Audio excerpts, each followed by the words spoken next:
Translation and purport by His Divine Grace, Srila A.C. Bhaktivedanta, Swami Srila Prabhupada Ki Jai. In separation from Krishna, Sri Chaitanya Mahaprabhu relished all these ecstatic activities, and thus he fulfilled his own desires. Purport. In the beginning of the Chaitanya Charitamrita, it is said, the Lord Chaitanya appeared in order to taste the feelings Radharani felt upon seeing Krishna. Krishna himself could not understand the ecstatic feelings of Radharani towards him, and therefore he desired to accept the role of Radharani, and thereby taste these feelings. Lord Chaitanya is Krishna with the feelings of Radharani. In other words, he is a combination of Radha and Krishna. It is therefore said, Sri Krishna Chaitanya, Radha Krishna Nahi Anya. By worshipping Sri Chaitanya Mahaprabhu alone, one can relish the loving affairs of Radha and Krishna together. One should therefore try to understand Radha Krishna not directly, but through Sri Chaitanya Mahaprabhu and through his devotees. Srila Narottam Das Thakur therefore says, Rupa Raghunatha Padi Hoipe Akuti Kabehama Bhujhaba Se Yugala Piriti. When shall I develop a mentality of service towards Sri Rupa Goswami, Sanatana Goswami, Raghunath Das Goswami, and the other devotees of Lord Chaitanya, and thus become eligible to understand the pastimes of Sri Radha and Krishna? Okay. Amagyanatamnarandasya Gyananjana Shilakaya Chakshum Militam Yena Tasmai Shri Gurave Namaha. Shri Chaitanya Manobishtam Stapitam Yena Bhutale Swayam Rupa Kadam Ayam Dadati Swapadantikam Vandeham Shri Guru Shri Yuta Padakamalam Shri Gurun Vaishnavamscha Shri Rupam Sagrajatam Sahagana Raghunatam Vitam Tvam Sajivam Sadvaitam Savadutam Parijana Saitam Krishna Chaitanya Devam Shri Radha Krishna Padan Sahagana Lalita Shri Vishakam Vitamscha.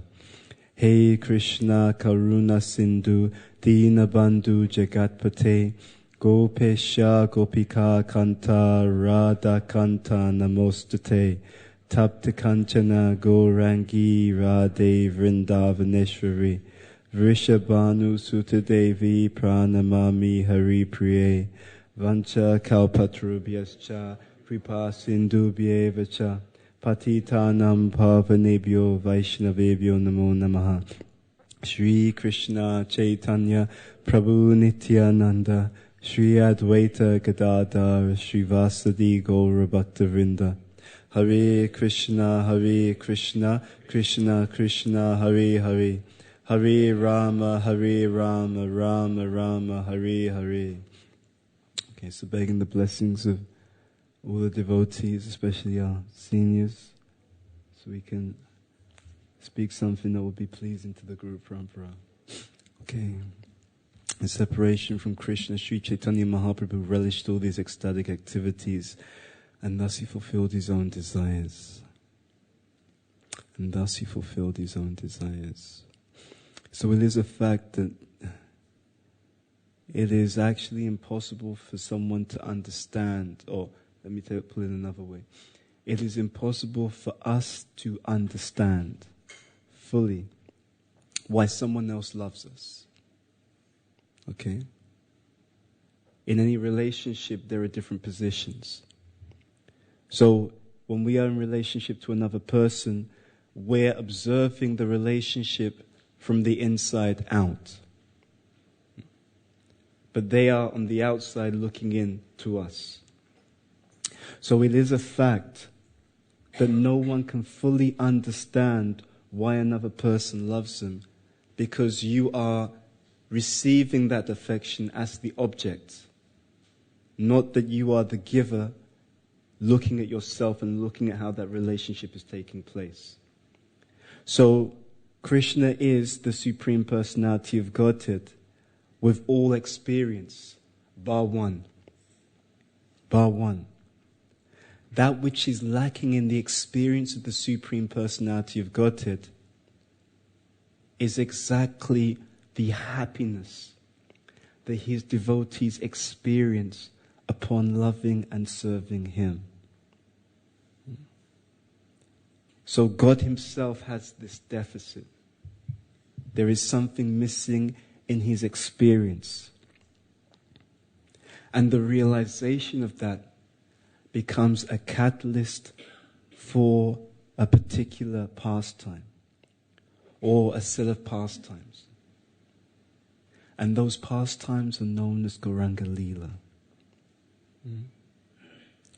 So from the realization that Radharani is tasting something in loving him that he himself is not tasting, he has the determination to come. We say that there is the avatar. Right? So Krishna descends as Chaitanya Mahaprabhu. But we contest that. We contest that.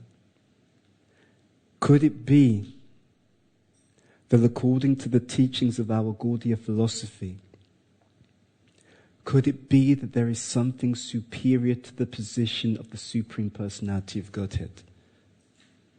Think about this question very carefully.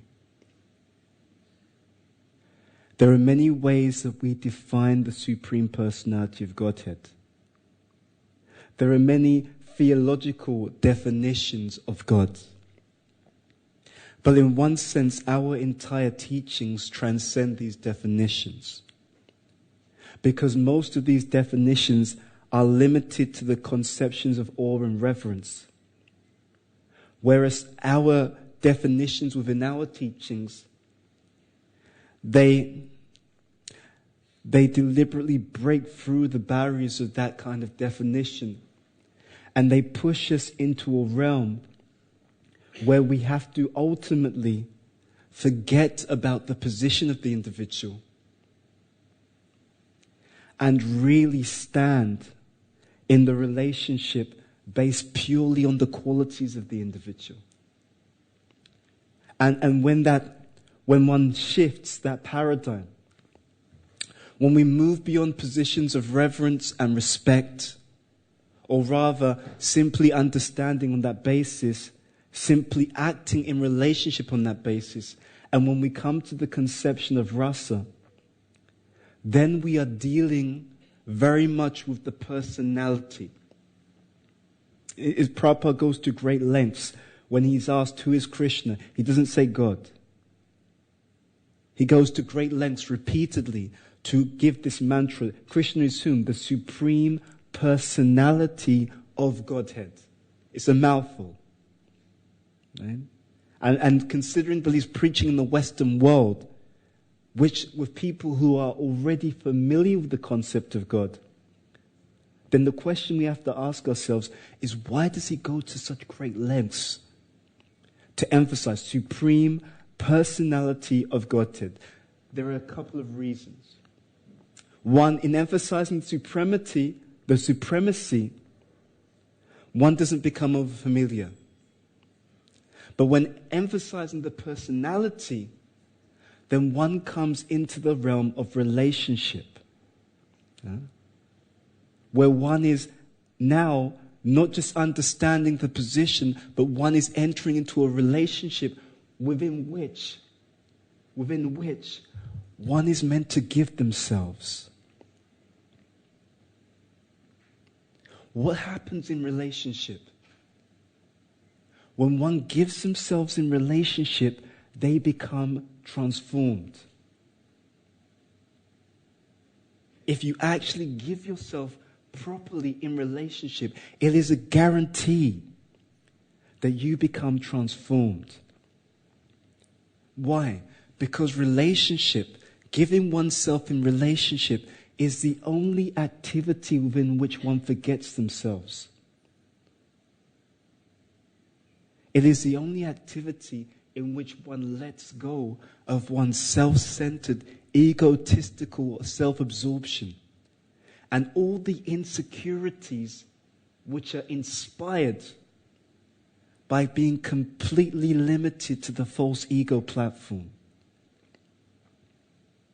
The more that one is trapped within a self-centered life, the more one becomes stuck. If you carefully examine the difference between the person you are now and the person you were when you entered into devotional service, the person you were when you began this Krishna consciousness movement, you will see something very amazing. You will see that the extent to which you've transformed is intimately connected to the extent that you've given yourself wholeheartedly to the service of the Supreme Personality of Godhead. Therefore, this is very exciting. What this means is that the more that you give yourself, the more that you're going to change. And at some point, when we've given ourselves completely, then we will become aware of a different identity. At some point in our spiritual life, when we've given ourselves completely, we will come to understand that I'm not the person that I think I am.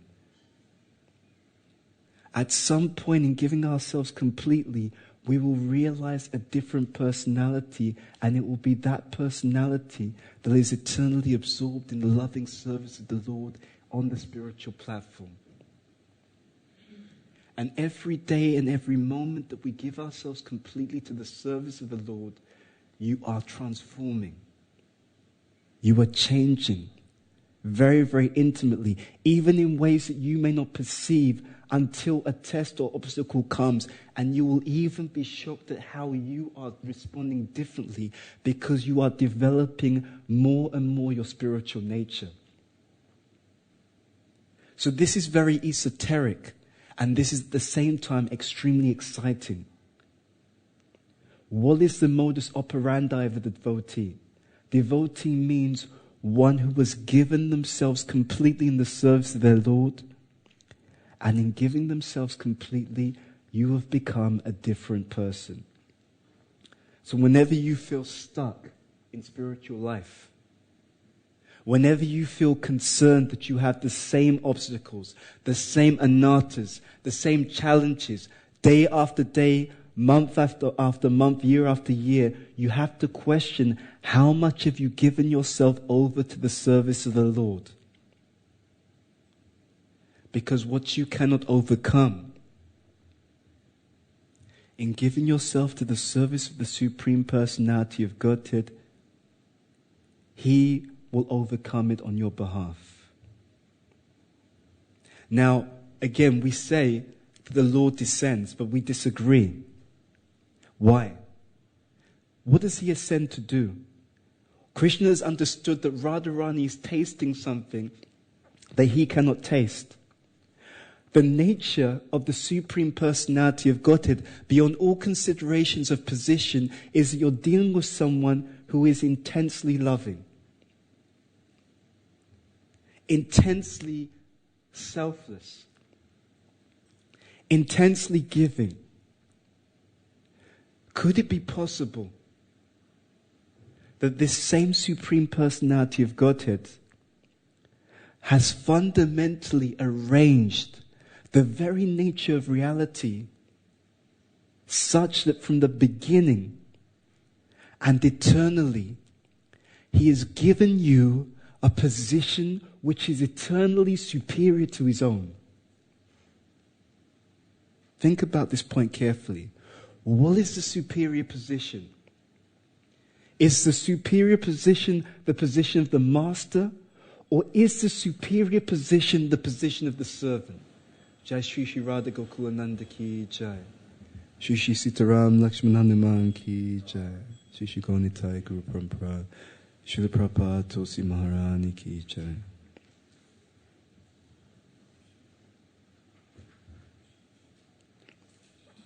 Could it be possible that the person that we worship is so intensely loving, is so intensely selfless, is so intensely desirous of your own superior experience that he has eternally given you a position which is superior to his own position. Think about this point very carefully. So Krishna, we say he's descended. I say he's ascended. I say he's ascended. Chaitanya Mahaprabhu is Krishna who has ascended to the platform of a servant in order to taste that which the master doesn't taste. In order to taste what it is like to relish the service to the master. And in doing so, he is intensely, in his own loving desire to bring us back to our senses, intensely come to demonstrate that it's not that you have to be God. It's not that you have to try to be envious of me. You envy me, but I love you anyway. But I've come in the position of a servant just to prove to you that I already gave you the superior position. To prove to you that I already gave you the superior position. That there is nothing superior to your eternal situation as a servant of the Supreme Personality of Godhead. And that position is so relishable that even I'm missing out. So I'm coming to join you in order to relish your superior experience. Could it be possible that this is actually the very nature of our situation? Think about it. Next point. In this purple, it is explaining about, it says, by worshipping Sri Chaitanya Mahaprabhu alone, one can relish the loving affairs of Radha and Krishna together. Very interesting. By worshipping Sri Chaitanya Mahaprabhu, how do we worship him? We have the Sankirtan movement. What is the Sankirtan movement? What is this worship? What are we trying to achieve? We're trying to achieve love of Krishna. Okay? We want to have affection for the Supreme Personality of Godhead. But that affection always requires a medium. Right? So just like you have this ether, you have space, and sound requires the medium of ether through which to travel.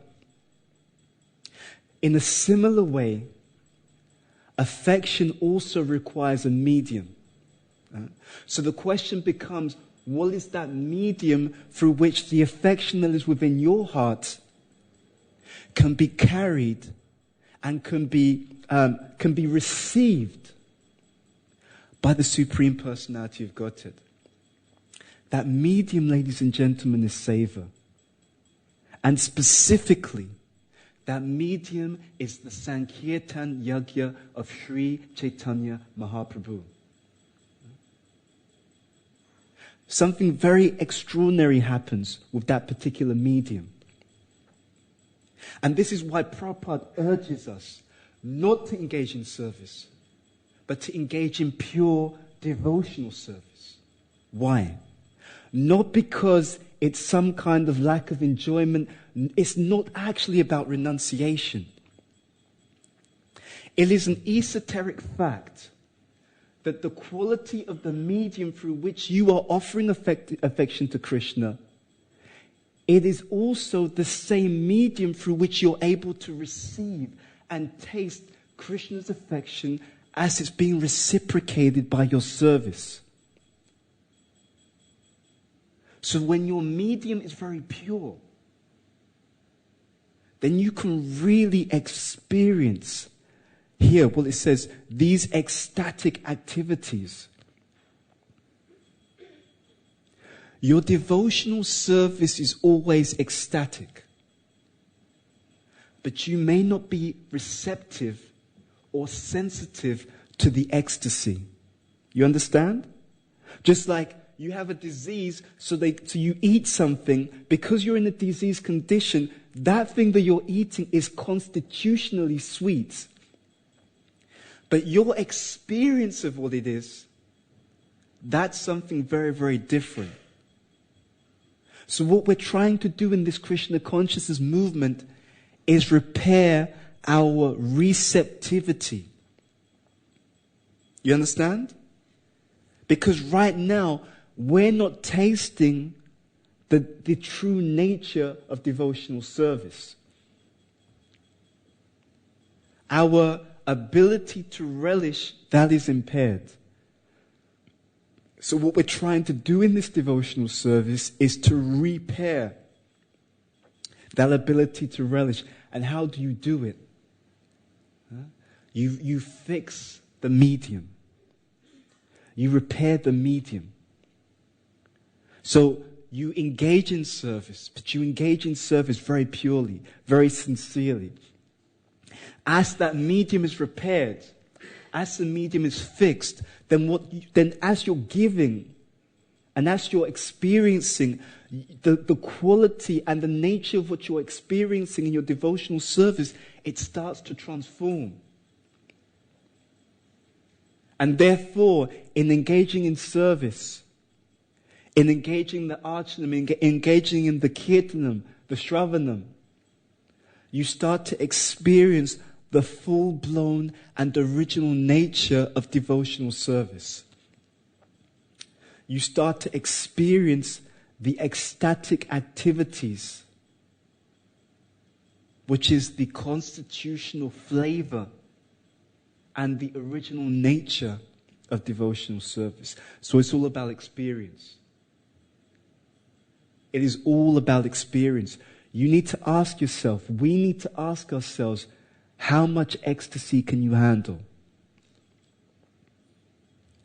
Because the extent to which you serve sincerely, that is a signal to the Supreme Personality of Godhead, letting you know, okay, I got it. There is more that you can relish. You're ready to relish more. And again, how does it happen? It happens by giving ourselves completely in service. So savor is the medium. Is that point clear? Savor is the medium that transcends me. It is a medium that helps each and every one of us to transcend the limitations of our conditioned false ego. And to the extent that it's not transcended, we're in trouble. Sri Krishna Chaitanya, Radha Krishna Nahi Anya. It is very clear that in service to Sri Chaitanya Mahaprabhu, we will come to the platform where we can understand the loving affairs of Radha and Krishna, which is the most esoteric fact of the Shastra. And because it is the most esoteric fact of the Shastra, it is also the most extremely dangerous aspect of the same Shastra. Why? Because if one isn't sufficiently qualified in coming in contact with those pastimes, one will invoke the very lust that is keeping them in this material world. So how are we going to approach such an understanding without causing ourselves to be incarcerated and entangled even more in the material world that we're already struggling in and trying to ultimately get out of? I had an experience a few years ago. Well, it wasn't even that long ago. So it was interesting. It was a work experience. So I was managing a team of individuals. So it was interesting. And I'll show you how this relates, so don't think I'm going off topic. So the individuals we were managing, they had one role in the organization. So at a certain point, the funding for their role had run out. So the head of the organization, being a compassionate person, very good quality person. She decided that she said to them, the funding has run out for your role. But what I'm going to do is there is funding for this new position, for these new positions. We're going to transfer you from your department into another department where you can carry on working. That way, we will not have to just let you go. You will not have to go and look for another job. We're going to change your roles. So they agreed. What they didn't do is they didn't change the job description. So they went from one role where they were not doing much teaching. They went into another role, and this other role required them to do more teaching. Unfortunately, in the material world, generally there's no concept of natures. And these people did not have a Brahminical nature at all. So they struggled in their new role. Now, at that point, they had a choice. What they could have done is being honest and say, actually, to be honest, I struggle in this role, etc., etc. They didn't do that. Because they were in lower modes, what they thought they would do is try and pull a fast one. They got together and they considered that now we're doing this new role. Right? Just bear in mind, they'd had their roles switched because the CEO was a compassionate lady. She was kind. She could have just told them, the funding's run out, sorry, we're going to have to let you go. But she was compassionate. She transferred the role. They became greedy. They thought, what we'll do is we'll now say that we want the job description redone. And then, when the job description is redone, then we'll point out to our manager. I was managing them, by the way. We'll point out to our manager that, look, we're doing a lot more teaching, we're doing a lot more this, we're doing a lot more that. So we're doing a lot more work than we did previously, right? Now, because we're doing more work than we did previously, finish the sentence for me. What are they going to demand? More money, okay? They were going to demand more money. I remember having a meeting with them. I could see what was coming. And I said to them, are you sure you want to do this? Are you sure you want to do this? Because I knew these people are crazy. They're not thinking straight. I mean, the CEO of the company, she's a Kshatriya. And I mean a real Kshatriya. She will kill you. She will kill you first. Everyone in the company, except myself, was scared of her. Right?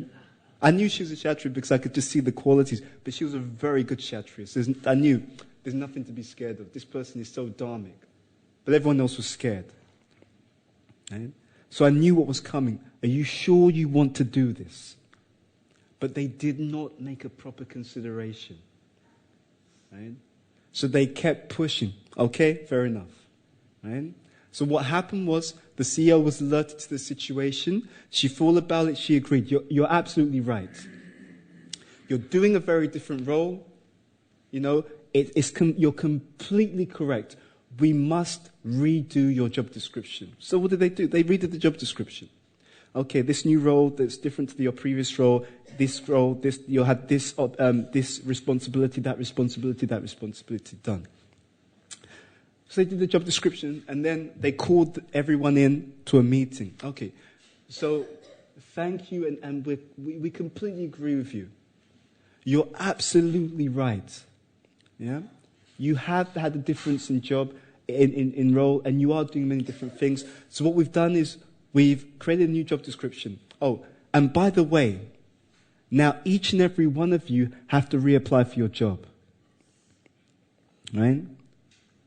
Now, what they didn't know is that the CEO was so tired of their tamasic behavior that when they rewrote the job description, they had them in mind, but in a negative sense. The job description was rewritten in such a way that those people would struggle to meet the criteria to get the job. So they had just written themselves out of a job. Now, the reason why I'm sharing this with you is that if you examine the psychology behind it, you can understand something very extraordinary. And this relates to this pastime, or these points that we're sharing. So, what happens when people come to make a decision? When you make a decision, you actually consider a certain number of factors.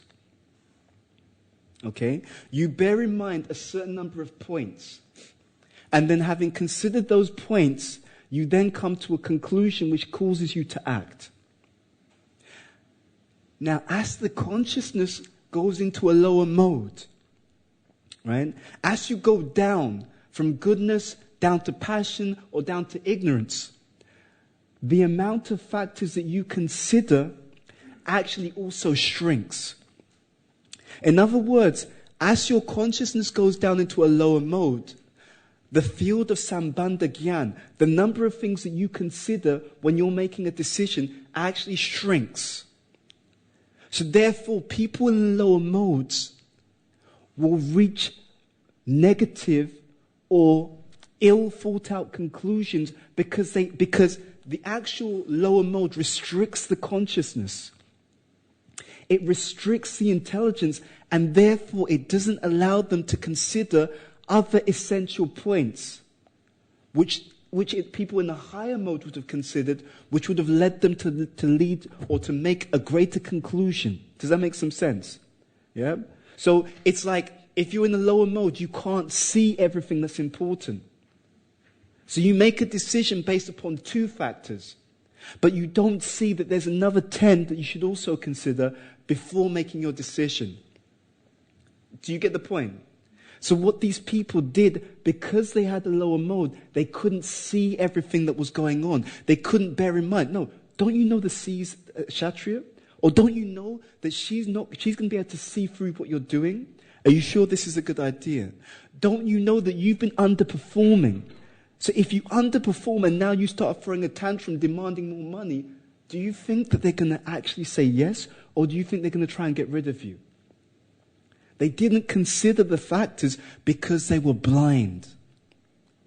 They could not see things properly due to anatta. Anarta. Arta means wanted, anarta means that which is unwanted. I had an experience recently, even with one devotee. It was so interesting. He had one perception, and he was very adamant about it. But I was looking at him, I could see, oh, this person's in the mode of passion. So there was a whole range of things he couldn't see. And the ego was so big, he couldn't see that he couldn't see. So we could see, oh, that's why he doesn't actually understand what's really going on. I get it now. It is very interesting. Now, this relates to devotional service, the Sankirtan movement, and understanding the loving affairs of Radha and Krishna. In lower modes, just like if you have if you wear glasses and there's some kind of contamination on the lenses, everywhere you see, the contamination is blocking your vision. You don't see properly what's there. In a similar way, by being contaminated with passion and with ignorance, our anartas will be projected onto the loving affairs of Sri Sri Radha and Krishna.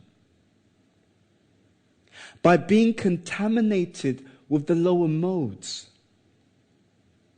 we will inevitably see those pastimes through the sphere of our own desires for self-centered gratification. Srila Prabhupada has made a statement. He has stated that the engagement, the wholehearted engagement in Lord Chaitanya Mahaprabhu's Sankirtan movement is non-different from entering into the Rasa Lila. Such an extraordinary statement. How are such things reconciled? They are reconciled in the following way. When we as devotees engage wholeheartedly, intensely, passionately, not mode of passion, not rajagun, but passionately, when we give ourselves fully in the service of Sri Chaitanya Mahaprabhu's Sankirtan mission,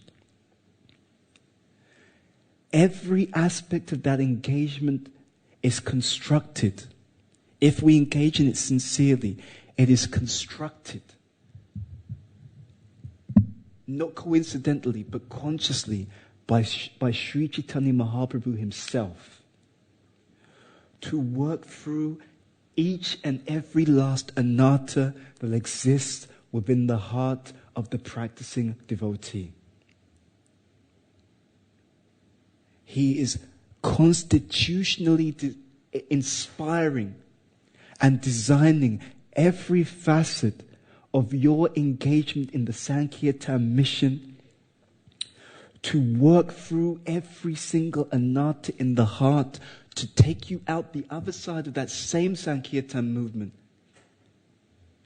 in a pristine devotional state, such that when you hear about the pastimes of Radha and Krishna, you will be able to perceive and relish them for what they are, which is selfless, loving exchanges of the highest order. There are no accidents in this movement. The Lord is factually involved with each and every exchange that the sincere devotee is having in pursuance of the spreading of this Nam Sankirtan mission. It is an intimate and very, very intense loving exchange. Mm-hmm. And that loving exchange is meant specifically for the purpose of bringing about dependence. Our real issue in our movement is that we do not believe that the Supreme Personality of Godhead can love someone like us. I hope that is very, very clear. Right? Because there is a symptom. We can say whatever we want in classes. We can say whatever we want in the preaching. We can say whatever we want to newcomers. But I'm telling you, our real issue is we do not believe that someone of the caliber of Sri Krishna, someone of the caliber of Sri Chaitanya Mahaprabhu, and those of the caliber which is being spoken about here, the followers, Rupa Goswami, Sanatana Goswami, Raghunath Das Goswami, and other devotees, we do not accept, something deep within our consciousness does not accept that such personalities can truly love someone like us. And it is due to that lack of acceptance that we hold back from following through with their instructions. And their instructions have two categories. There is the letter of the law and there is the spirit of the law. To the extent that we don't believe that they love us, to that extent we don't believe that what they are saying is for our benefit. We do not believe that what they are saying is going to give us the greatest result, because we don't believe that anyone can be so selfless. Because our experience in the material world is an experience which is defined by exploitation. And we have been transplanted into a spiritual paradigm, into a land of devotional service that is defined by selfless loving and selfless giving. And that is completely alien to the experience that we've had in this material world over billions of lifetimes. That, ladies and gentlemen, is our ultimate dilemma. And it's a big problem. So every aspect of devotional service is simply meant to convince us that it doesn't matter what we are or what we are not. That there does exist individuals who are eternally well-wishers, competent well-wishers, who truly understand what we are and truly have our best interests at heart.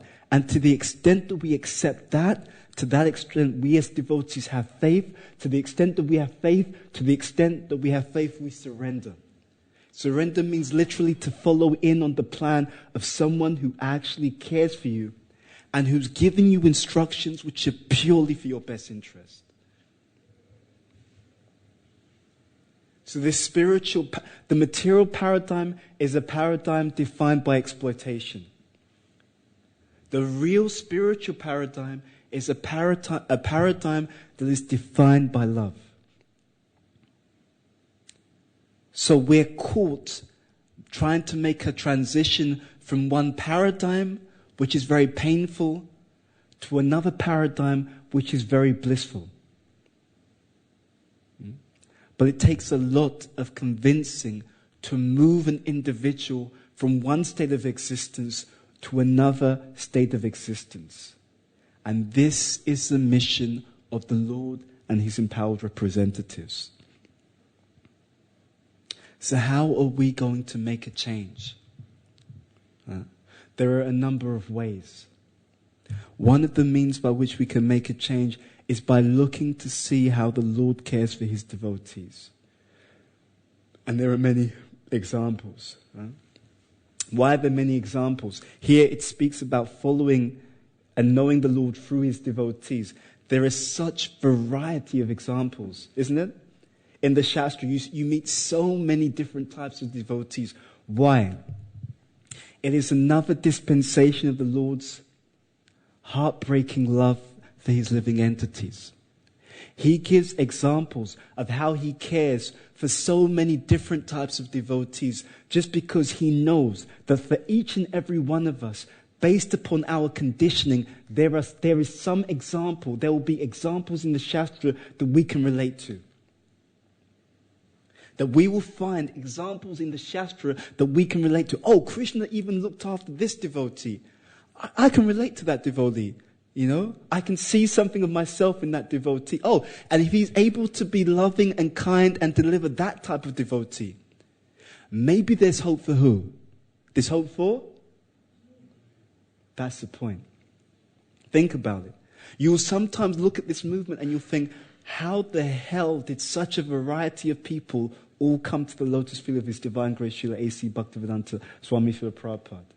It is because the founder Acharya is empowered by the Lord to have that quality also, where his character and personality is so multidimensional, is so multifaceted, that different types of individuals can look at him and think, yeah, that's my Prabhupada, right?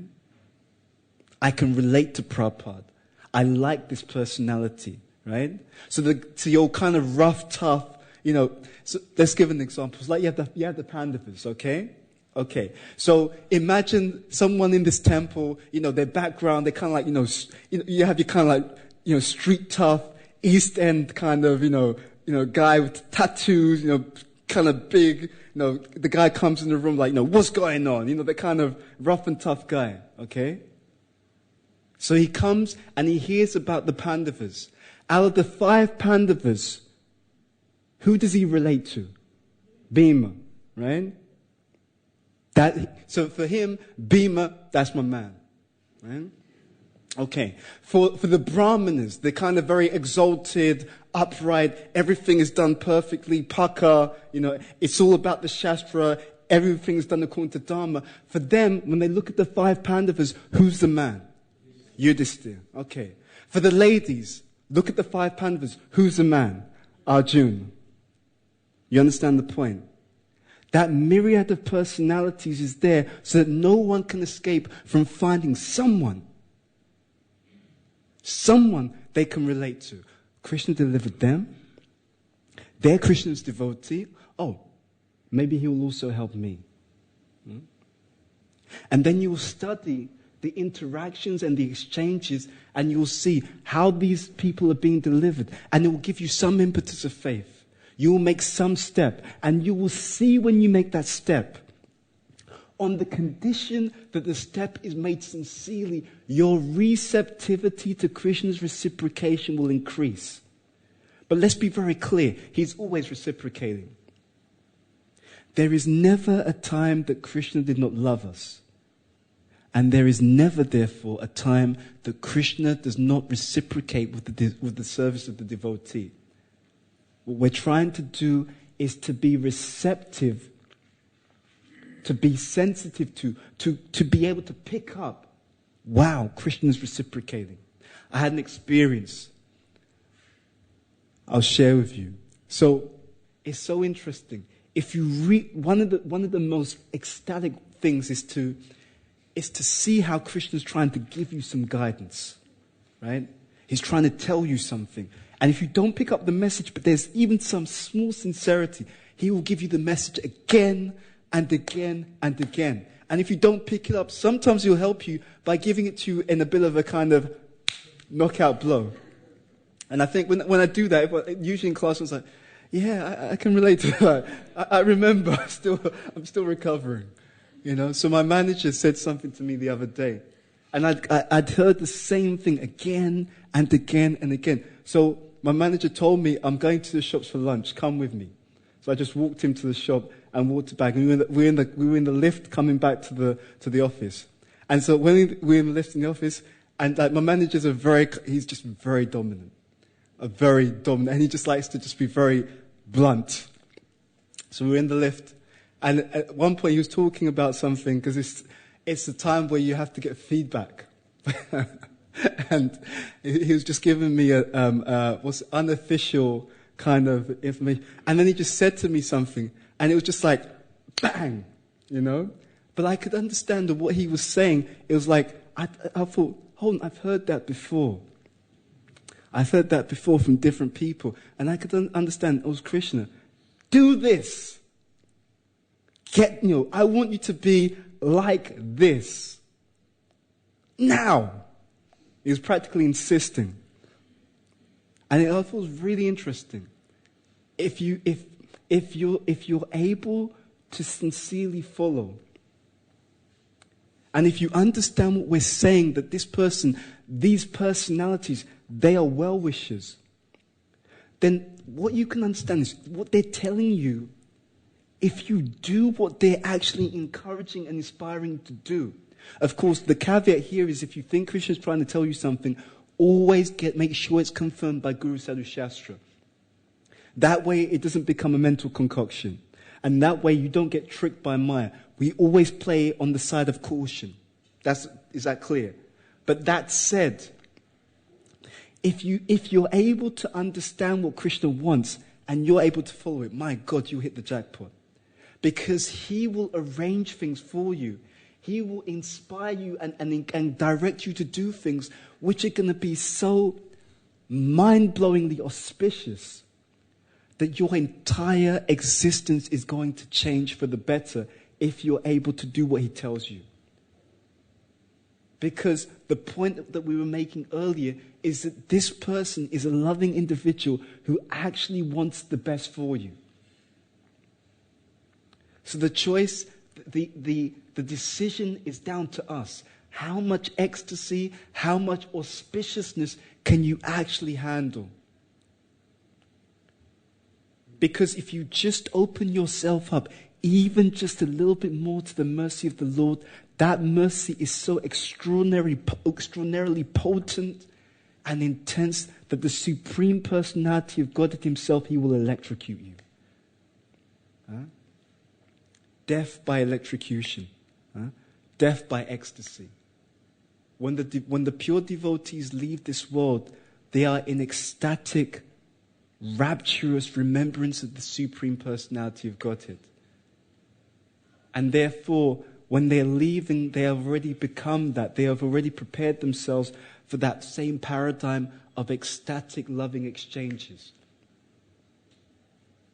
And every word, every syllable of the Shastra, every movement, even every conspiracy or controversy that you encounter in your spiritual life is another form of loving exchange. So we encourage you to look on the world, look on your devotional life with new eyes. Look on your devotional life with a different paradigm. Even through the tests and the obstacles, try to consider and try to define your spiritual life. That means your entire life. Define it in terms of loving exchanges between you and the Lord. That if there's a difficulty, there's a challenge, this is being arranged by Krishna to give me something very, very auspicious. Right? Even if there are difficulties, what does that mean? Oh, he wants me to become even stronger. Therefore, he's sending opposition. Okay, now it's a chance to become even deeper, even stronger. He wants me to develop integrity. Okay, so he's sending people who completely disagree with me, and I'm going to stand firm. No, I'm sticking to this. Try to define your spiritual life in terms of love. Because whether you know it or not, that's actually how Krishna sees it. Prabhupada states that Krishna consciousness means to see the world in the way that the Supreme Personality of Godhead Himself sees it. And if you do that, everything becomes an impetus for ecstatic, deeper, selfless, loving exchanges. They become exciting challenges as opposed to mundane disappointments and frustration. And if you don't practice that mentality and that mindset now, you'll find it much harder to do when you get hit with obstacles and tests. It's your own choice. But Krishna cares for us, so he tries to warn us ahead of time. But it is down to us whether we heed the warning. Does that make some sense? Okay, so we'll stop there. Shri Chaitanya Charitamrita ki jai, Srila Prabhupada ki jai, Jayanta Gaur Premanandi, Hari Hari Bol. Okay. Do we have time for questions or, yeah? Okay. Hare Krishna.